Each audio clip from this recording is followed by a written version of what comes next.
Hello my friends and welcome to another Discovery Friday. Today we're going to play a little bit of Galactic Tetherball.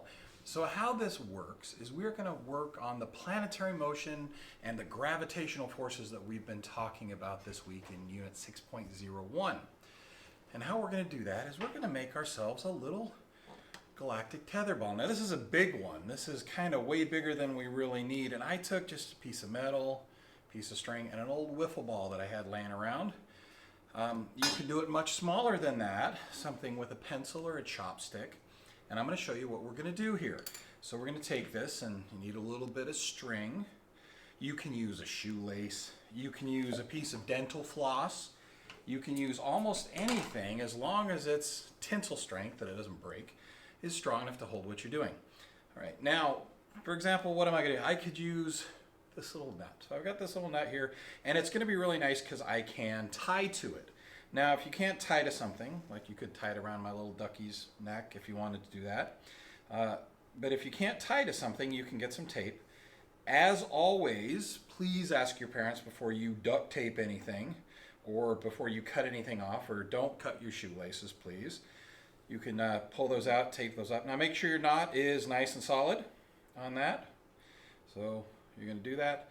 I would generally recommend that you use softer things than a nut, but hey, we're all going to live a little dangerously today. Okay, so we're going to take that, and that's our little weighted piece, and that would represent our planet.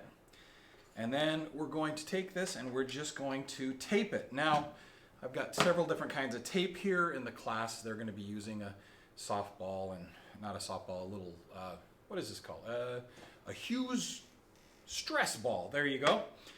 And some painter's tape. But I'm just going to use this little clear tape. And you could use duct tape. Now for me, I'm going to lay this string right here along the pencil. And I'm just going to tape around it. All right. I want to make sure that tape is on there nice and tight. Now I've got a little bit extra, but it doesn't really matter. I'm just going to hold it kind of away. So now I've got this little Galactic Tetherball. Now what's going to happen is we're going to test this and see how this works. And so we're just going to spin it.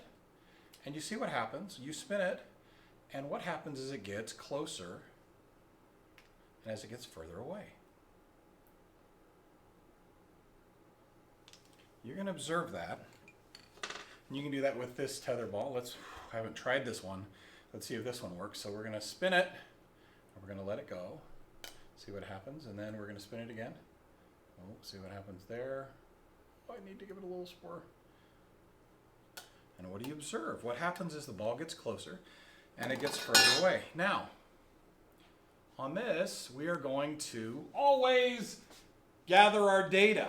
So, what happens when the object moves closer to the pole, the stick? What happens when it moves further away? And what can you conclude from this experiment? What are you going to observe?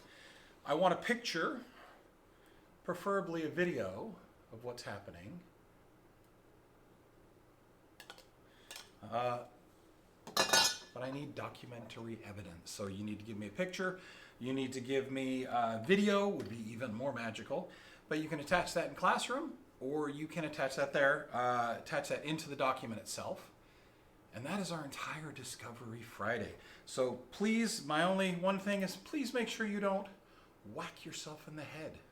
Unless, of course, you have a lovely stress ball, in which case, don't knock yourself out. But have fun. Definitely have fun. Discover Friday, enjoy yourselves, and I will see you next week.